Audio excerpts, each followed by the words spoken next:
হে রাসূল তোমায় ভালোবাসি, অন্তরে শুধুই মুখে না,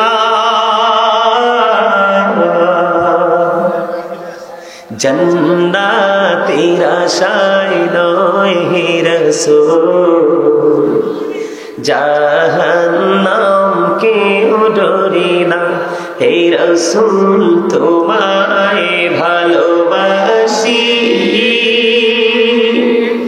অন্তরে শুধুই মুখে না,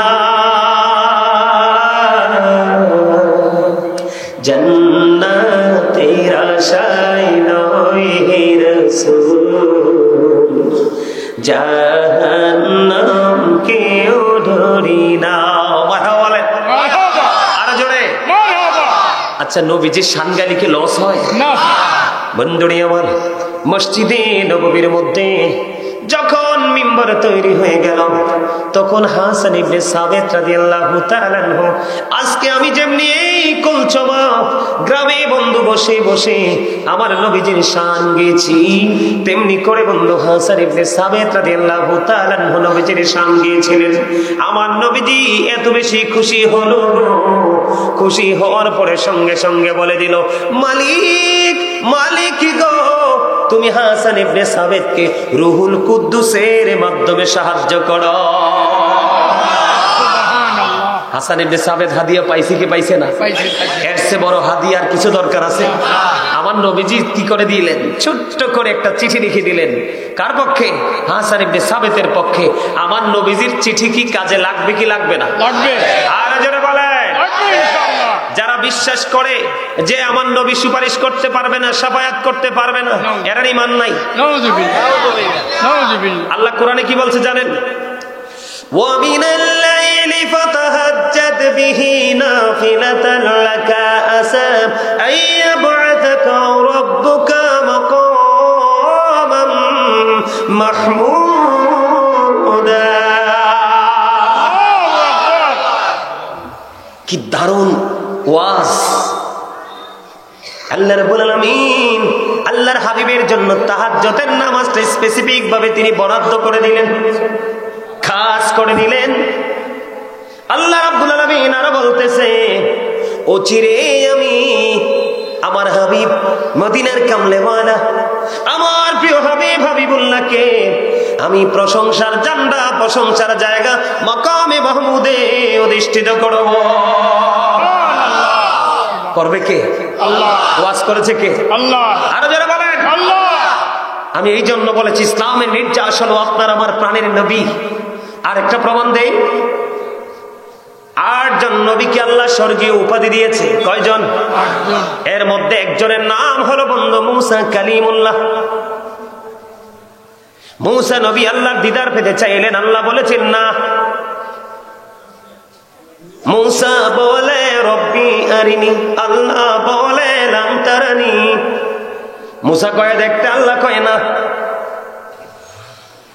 আর আপনার আমার প্রাণের নবী, দু জাহানের বাদশা নবী, পবিত্র কোরআন শরীফের 15 পারা সূরা বনী ইসরাইল খুলে দেখেন বন্ধু। আল্লাহ বলেছেন, সুবহানাল্লাযী ইয়াসরা বিআবদিহি লাইলাম মিনাল মাসজিদিল হারাম ইলাল মাসজিদিল আকসাল্লাযী বারাকনা হাওলাহু লিনুরিয়াহু মিন আয়াতিনা। আল্লাহু আকবার। আল্লাহ আল্লাহ বলতেছে, আল্লাহর হাবিবকে আল্লাহ দাওয়াত দিয়ে নিয়েছে, আল্লাহ নিদর্শন দেখানোর জন্য 4-5 বরকতময় করে দিয়েছে। সুবহানাল্লাহ বলেন। মর্যাদা এখানে খুঁজে পাইছেন কি পাইছেন না? পাইছি। আরো জোরে বলেন না, পাইছেন কি পাইছেন? তাহলে নবীজিকে ইসলামের নির্যাস হিসাবে কি করতে হবে? কবুল করতে হবে এবং সর্বোচ্চ মর্যাদা দিতে হবে। এদিকে দেখান, নবীজিকে অন্তর দ্বারা গোপনে গোপনে, মানে মনে মনে। কেউ নবীজির ইজ্জত কি খাটো করেছে? যেমন ধরেন এই যুগের মানুষ অনেক মোল্লা বের হয়েছে, দাদা ভাই কি বলে নবী আমার মতো। আচ্ছা আপনি বলেন, নবী কখনো আপনার আমার মতো কি হতে পারে? যদি কেউ বলে নবী আপনার আমার মতো, তাহলে তার ঈমান থাকবে? আমি এই জায়গায় কেন আসছি জানেন? নবীজি বলতেছে ক্বালা আইয়ুকুম মিথলি, তোমরা কে আছো আমার মতো। এখনো পর্যন্ত কেউ হাত উঠাইতে পারে নাই যে নবী গো আমি আপনার মতো। তার মানে নবী আপনার মতো না। যদিও সুরতে বাশার, নবীজির একটা সুরত ছিল বাশারিয়াত, মানব সুরত, কারণ এই সুরতে আসার পরেও তো নবীকে অনেকে জাদুকর বলছে। কারণ আল্লাহ যে বাশার বানাইবে, আমাদেরকে পাঠাবে, আল্লাহর তো জানা আছে, ঠিক কিনা বলেন? এই জন্য আল্লাহর প্রিয় হাবিবকে সুরতটা একটা সুরত দিছে, কিন্তু নবীজির এই সুরতে সীমাবদ্ধ নয়, নবীজির আরো সুরত আছে। সুবহানাল্লাহ বলেন, আরো জোরে সুবহানাল্লাহ। কেউ যদি বলে যে নবী আপনার মতো, তখন আপনি বলবেন গাজী সাহেব বলে গেছে, গাজী সুলাইমান আল কাদরি বলেছে, রাসূল বলেছে ক্বালা আইয়ুকুম মিথলি, তোমরা কে আছো আমার মতো। সাহাবাই কেরামের মধ্য থেকে কেউ হাত তুলতে পারে না, আর আপনার আমার তো প্রশ্নই আসে না। কথা বলেন আর জোরে। এই কথাগুলো কেন বলছি জানেন? এখন আমার নবীর ইজ্জত শোনেন, নবীজির নাম মোবারক দেওয়ার আগে জনাব শব্দ ব্যবহার করবেন না। কেউ যদি করেও এটাকে গ্রহণ করবেন না, কারণ জনাব শব্দটা এটা একটা সাধারণ, অতি সাধারণ শব্দ। জনাব শব্দটা কি? একেবারে অতি সাধারণ একটা শব্দ। এটা আপনার আমার ক্ষেত্রে জনাব আব্দুল কুদ্দুস, জনাব আব্দুর রহিম আমরা বলি, কিন্তু নবীজির ক্ষেত্রে এটা মোটেও সম্মানজনক না। এই জন্য এই শব্দটা কি করা যায় না। আমি আপনাকে বলি, নবীজিকে কেমন ভাবে ভালোবাসতে হবে। আপনি মনে মনেও নবীজিকে ছোট করে ভাবতে পারবেন না। কেউ যদি বলে আপনি তাকে সমর্থনও করতে পারবেন না। বুঝতে পারছেন? কথার দ্বারা, চিন্তার দ্বারা, ভাবনার দ্বারা, সাপোর্টের দ্বারা কোনোভাবে নবীজিকে কি করা যায় না, ছোট করে চিন্তা করা যায় না। যদি করেন তাহলে আপনার ঈমান চলে যাবে, ঠিক কিনা বলেন?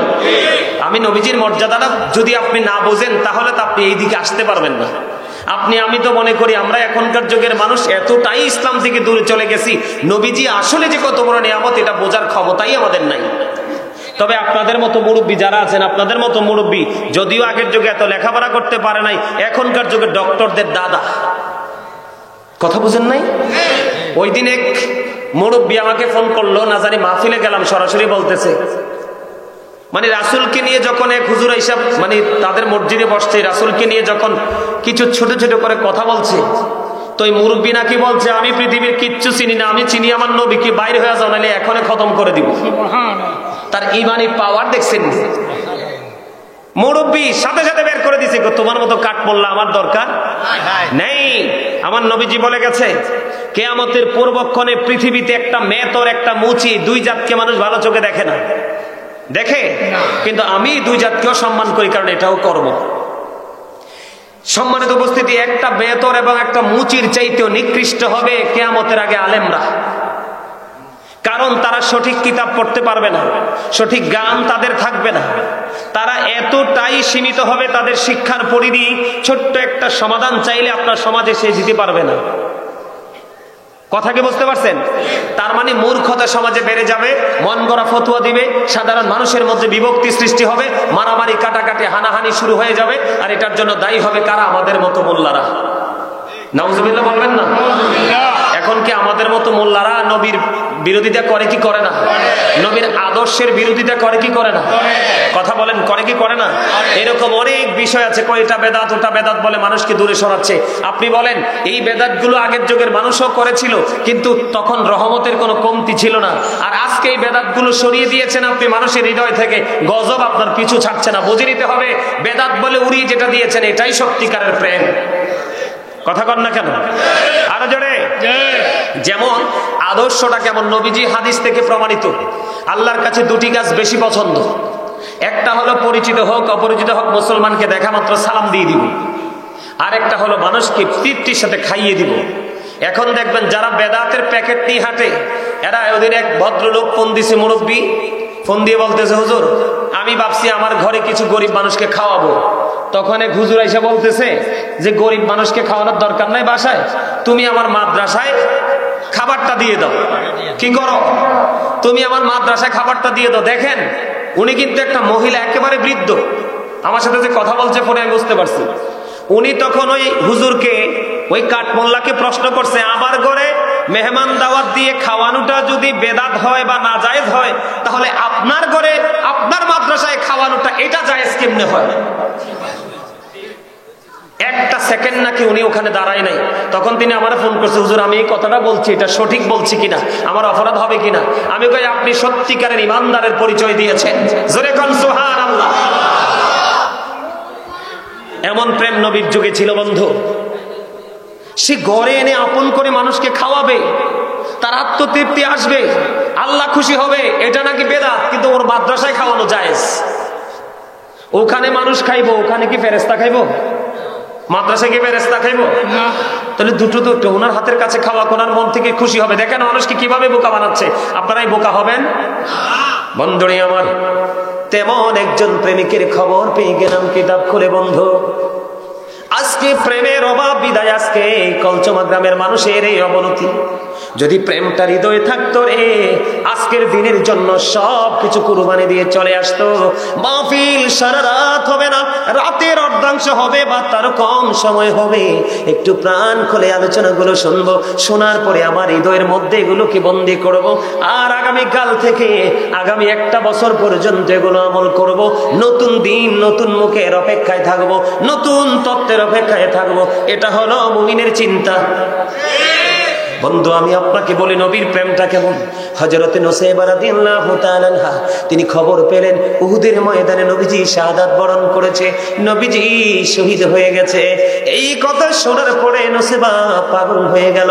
একটা সেকেন্ডের জন্য নুসাইবা দাঁড়ায় না, উহুদের ময়দানের দিকে বন্ধু দ্রুত গতিতে দৌড়ায় দৌড়ায় দৌড়ায়। ও বন্ধু কিছুক্ষণের মধ্যে একটা খবর আসলো, রে নুসাইবা যুদ্ধের ময়দানে তোমার ভাই তো শহীদ হয়ে গেছে। আল্লাহি আল্লাহর কসম করে বলছি বন্ধু, আমার জীবনে এই হাদিস খানা কতবার যে আমি পড়েছি রে বন্ধু, যতবারে পড়েছি ততবারই আমি মানসিকভাবে দুর্বল হয়ে পড়েছি। ওই যে নুসাইবা, ওই নুসাইবার প্রেম তো আমাদের সিনায় নাই রে।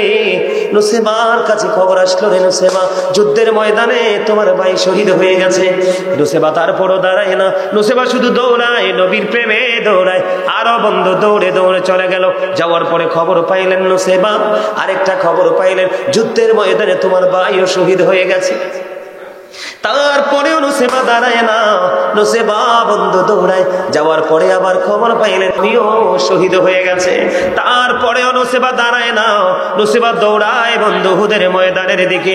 দৌড়াইতে দৌড়াইতে দৌড়াইতে যাইয়া নবীজির সাথে দিদার হয়ে গেল। আমার নবীজি একটা ডাক দিয়ে বলল, রে নুসাইবা আজকে ইসলামের জন্য তোমার অনেক বড় ক্ষতি হয়ে গেল। নুসাইবা একটা ডাক দিয়ে বলে, ইয়া রাসূলুল্লাহ, ইয়া হাবিবাল্লাহ, নবী গো, ও প্রাণের নবী, যুদ্ধের ময়দানে আমার ভাই, আমার বাবা, আমার স্বামী শহীদ হয়ে গেছে, শাহাদাত বরণ করেছে। বিন্দু পরিমাণ দুঃখ নাই গো, আমি আপনি নবীকে পেয়েছি তো সব পেয়ে গেছি। এত মজার খবর শুনে তো আসতে বললেন সুবহানাল্লাহ। আপনারা কি জানেন আপনাদের মর্যাদা কত? এই মুহূর্তে আপনারা সবাই জান্নাতের বাগানের মেহমান।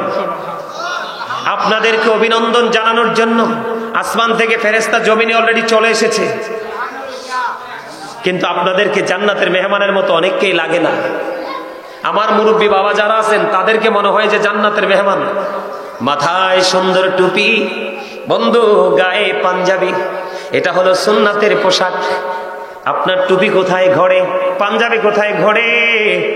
আপনি বন্ধু রাস্তা এবং মাহফিলের মধ্যে কোনো পার্থক্য করতে শিখলেন না।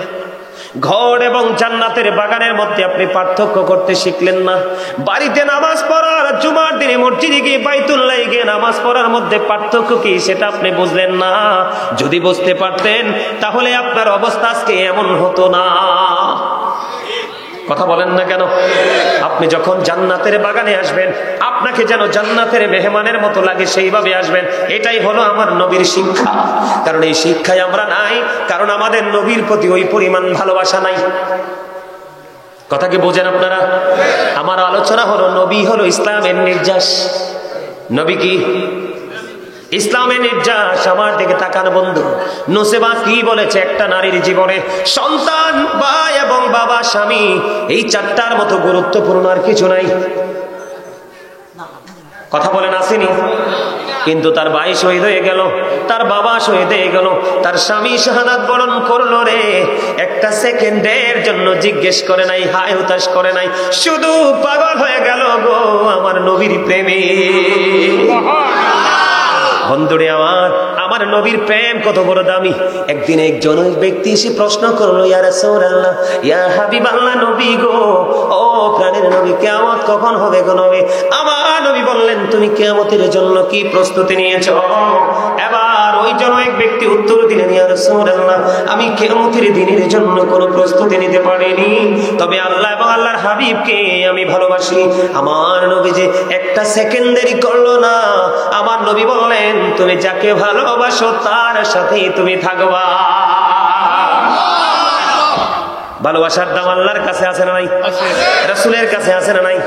বন্ধুরে আমার, ইসলামের নির্যাস আমার রাসূল, তার আরো প্রমাণ হলো বন্ধু, আল্লাহ রাব্বুল আলামিন বলেছেন, ক্বাদ জাআকুমুর রাসূলু বিল হাক্কি মির রাব্বিকুম ফাআমিনু খায়রান লাকুম।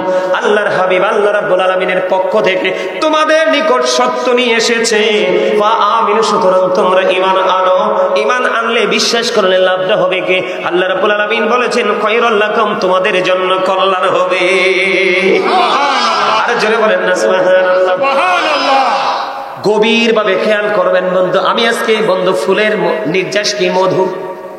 কথা কয় না? ফুলের নির্যাস কি? মধু। আর ইসলামের নির্যাস হলো আপনার আমার প্রাণের নবী রে। নবী থেকে দূরে গেলে তুমি আল্লাহ থেকে দূরে চলে গেলা। বন্ধু, আল্লাহ রাব্বুল আলামিন আপনার আমার কাছে সত্য নিয়ে এসেছে। এই সত্যটা আনছে, এটাকে যদি তুমি বিশ্বাস করতে পারো, তোমার জন্য নিয়ামত বরাদ্দ করে দিয়েছে। এখানে আমি আপনাদেরকে বলি, আপনারা সারা জীবন শুনেছেন, ওমা আরসালনাকা ইল্লা রাহমাতাল লিল আলামিন। আল্লাহ শুধু আল্লাহর হাবিবকে রহমত হিসেবে পাঠায়নি, আপনাকে আমার নবীকে একজন সতর্ককারী হিসাবেও পাঠাইছে। ওমা আরসালনাকা ইল্লা কাফাতাল লিন-নাসি বাশীরাও ওয়া নাযীরা। জোরে জোরে আল্লাহু আকবার। আল্লাহ রাব্বুল আলামিন দেখি বলতেছে, আল্লাহ রাব্বুল আলামিন আল্লাহর হাবিবকে মানব জাতির নিকটে করে নাজ শব্দ দ্বারা তিনি বুঝিয়েছে, মানব জাতির নিকট সুসংবাদদাতা এবং ভয় প্রদর্শক হিসাবেও পাঠাইছে। নবী যেটাকে রাইট বলেছে, তুমি এটাকে রাইট বলে কবুল করো। আর যদি তুমি এটাকে রাইট বলতে না পারো, তোমার ঠিকানা হলো বন্ধু হেল, জাহান্নাম। কোথায়? জাহান্নাম। তোমার ঠিকানা জাহান্নাম। এই জন্য বন্ধু বলেছে, আমার নবী হলো ইসলামের নির্যাস। আল্লাহ রাব্বুল আলামিন বলতেছে, Allah is all in all, follow his law and light for eternal success. Allah is all in all, follow his law and light for eternal success. আল্লাহ রাব্বুল আলামিন বলতেছে, আমি তোমাদের জন্য দুটো অপশন দিয়েছি, একবার ইনশিওর করে দিয়েছে, যেটাতে বিন্দু পরিমাণ কোনো সন্দেহ নেই। একটা হলো ল, সেটা হলো আইন, আরেকটা হলো লাইট। লাইট এবং ল দুটো ইংলিশ শব্দ। ল হলো আইন আর লাইট হলো নূর, আলো। আপনার আমার নবী হলো কি? আলো। সুবহানাল্লাহ, চমৎকার বলেছেন, আলহামদুলিল্লাহ বলেন। এটাকে বিশ্বাস করেন? আমার নবী যে নূর, আমার নবী যে লাইট, আমার নবী যে আলো, এটা আমি কনফিডেন্সলি বিশ্বাস করি। আলহামদুলিল্লাহ বলেন। আলহামদুলিল্লাহ। কারণ নবী আসা মাত্রই অন্ধকার দূর হয়ে গেছে। তার মানে সব দিকে কিন্তু অন্ধকার। এখানে আলো আছো বলে কিন্তু এখানে অন্ধকার না। তা আমার নবী যখন এসেছে তখন গোটা পৃথিবী থেকে অন্ধকার দূর হয়ে গেছে, এটাই তো নূর। এই নূরটাও তো অনেকে বিশ্বাস করে না। যেতে বিশ্বাস করে না, হ্যাঁ ইমান আসেনি, এই ইমান আসেনি, বিবেক আসেনি। তো তুমি যদি বিবেকহীন হও তাতে আমার কিচ্ছু যায় আসে না, আমি শুধু তোমাকে বলতে পারবো, মারতে পারবো না। কথা বুঝে আসছে আমার বন্ধুরে আমার? এই জায়গায় আপনাকে আমাকে নিয়ে আসলাম এই কারণে, আল্লাহ রাব্বুল আলামিন বলেছে, আমি তোমাদের জন্য দিয়েছি আইন এবং আলো, দুটোই দিয়েছি আমি। একটা হলো কোরআন, আর একটা হলো আপনার আমার প্রাণের নবী। আমি আমার হাবিবকে নবী, আলোকিত নূরুন আলা নূর নবী, ওনাকে নূর বলে পাঠিয়েছি। আর ওই নূরের কাছে আমি আরেকটা নূর হস্তান্তর করেছি, যেটাকে ইংলিশে বলা হয় দা হোলি কোরআন। লৌহে মাহফুজের কোরআন, পবিত্র কালামে হাকিম, আল্লাহ বলে দিয়েছেন ওই আলোর কাছে ওই আলোটা আমি ট্রান্সফার করেছি। আসমানকে চেয়েছি দিতে, আসমান নেয়নি, কারণ লোড সহ্য করতে পারবে না। জমিনকে চেয়েছে, জমিন নিতে চাইনি, কারণ লোড সহ্য করতে পারবে না। আপনার আমার প্রাণের নবীর কাছে পাঠিয়ে দিল। আজকে দেখেন আমাদের 8 বছর 10 বছরের বাচ্চাদের ওই ছোট্ট সিনার মধ্যে 30 পারা 6666 আয়াতের কোরআন তার সিনার মধ্যে আমার মালিক ঢুকাই দেয়। সুবহানাল্লাহ, আর জোরে বলেন না সুবহানাল্লাহ। খবরটা অত্যন্ত সুইট কিনা, মজা কিনা? মজা কিনা বলেন? তাহলে আপনার আমার জীবনকে রঙে রঙিন করতে হলে, নূরের আলোয় আলোকিত করতে হলে আপনার আবার সবার প্রত্যাশাই হলো আল্লাহ। কিন্তু আল্লাহ পর্যন্ত যেতে হলে তো গাড়ি লাগবে। কি লাগবে? সেই প্রেমের গাড়ি হলো আমার প্রাণের নবী। আর ওই নবীর কাছে যাওয়ার জন্য যুগে যুগে পৃথিবীতে আছে লোকাল গাড়ি। ওই লোকাল গাড়িগুলো হলাম আমরা। ওমা ওমা, কথা বুঝেন নাই? মানে আপনারা সাধারণ ভাষায় যেন বুঝেন, এই জন্য বললাম। কথা কন না কেন? বুঝেন নাই? আপনার এই কলচমা থেকে গাড়িতে উঠলে আপনি যাইতে পারবেন কিসের দরজা? এটা মালেদের দরজা, ঠিক কিনা বলে? মালেদের দরজা থেকে আপনি যেতে পারবেন খলিফার দরজায়। এবং আপনি ঢাকা যাবেন, আপনি যদি বন্ধু হাজীগঞ্জে যান ডাইরেক্ট গাড়ি পাবেন। কথা কয় না? আপনার গ্রামের ছোট্ট হুজুর মসজিদের ইমাম সাহেবের মাধ্যমে বাংলাদেশের সুপারস্টার বড় হিসাব হুজুরের একটা যোগাযোগ আছে না নাই? ওনার কাছে যখন মিস কল দিবেন, উনি মিস কল দিবে বড় হুজুরের কাছে। কথা কন না কেন? ওই গাড়িতে উঠলে উনি নিয়ে যাবে আপনাকে মদিনাওয়ালার কাছে। আর আপনি যদি মদিনাওয়ালার কাছে যেতে পারেন, তাহলে আপনার আল্লাহ রাব্বুল আলামিন, আপনার মালিক, যাকে বলা হয় there is no God but Allah, সে আল্লাহ ব্যতীত কোনো উপাস্য নেই, যাকে বলা হয় লা ইলাহা ইল্লাল্লাহ, তার পরের অংশ হলো মুহাম্মাদুর রাসূলুল্লাহ সাল্লাল্লাহু আলাইহি ওয়াসাল্লাম is the Messenger of Allah.